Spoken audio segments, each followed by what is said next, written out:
Professor Shola Fajano is the former Vice Chancellor of the Joseph Ayo Babalola University in Oyo State, also a faculty member of the Department of Industrial Relations, University of Lagos. He joins us on the News at 10 to discuss the minimum wage. I want to thank you so much indeed, Professor, for joining us to look at some of those very interesting scenarios playing out between Labour and the government. Now we are at such a point where Labour insists on 30,000 naira. Okay. The governor said that it's 25,000 naira.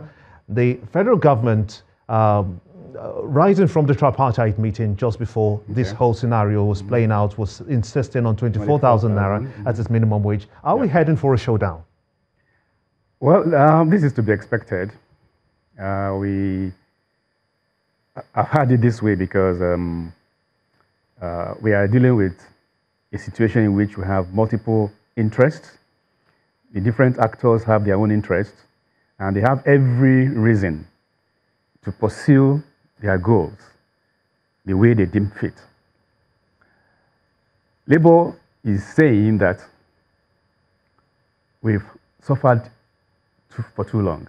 You see, when you see a strong man crying, he's not crying because he's weak. He's crying because he has been strong for too long. The issue of minimum wage in this country is such that we have observed, even as neutral observers and experts, that the Nigerian people, especially the leadership, are treating labor just like the way we treat our infrastructure, our roads, our buildings. In other words, if it's not spoiled, don't amend it.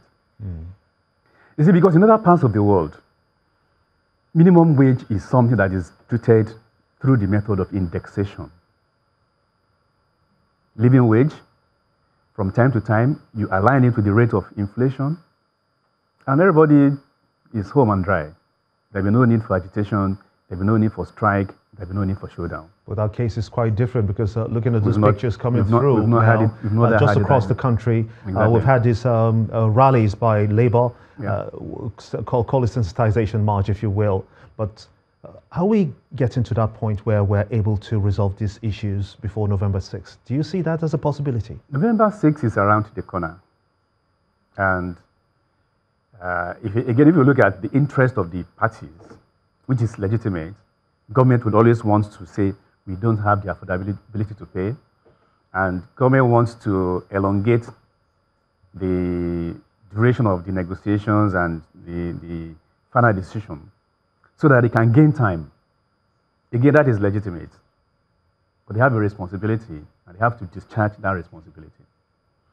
Employers also want to say, well, we want to manage. Some of these things are not even budgeted, they are not planned for. There are things that are just being brought in the middle of the game. And therefore, like I said, each party wants to protect its own interest. And for the showdown, I would rather advise that we don't have it, because strikes cost more than you think. But strikes are very expensive. Labour is to saying, all sides, not just to Labour side alone. My apologies. Labour says that the tripartite committee has come up with this resolve, and it has come up with a figure. Yep. Take it and submit it to Mr. President, who instituted this tripartite committee, and let him do the necessary things. Shouldn't that be the next step? Well, there's something we call the concept of good faith. You know, negotiations should be done in good faith. But when you find out a situation is on your hands, where you can gain some advantage to your side, all is fair in that case. So if government is using this as a way of delaying the implementation of whatever is the outcome eventually, you cannot blame government for that. But Labour believes that the government is not precisely... what some people will call sincerity. It believes it's not sincere. Yeah, is that the case, though? Well, like I said, in industrial relations, where all the parties are pursuing their own interests, anything can happen. Anything can be used. If you call it insincerity, it is just a way of saying, let me just do that for a short while. Maybe at the end of the day, some billions of naira may have been saved in the consequence. But you believe that all of this will be resolved before November 6th? I believe that there will be a resolution before November 6th. I must thank you so much indeed, Because Shola, I'm afraid that we don't have much time. I wish we did, but I must thank you so much indeed, Professor Shola Fajano, a former Vice Chancellor of the Joseph Ayo Babalola University in Oyo State, as well as a faculty member of the Department of Industrial Relations, University of Lagos. Thank you so much indeed for sharing your thoughts. Thank you very with much us on the News at 10.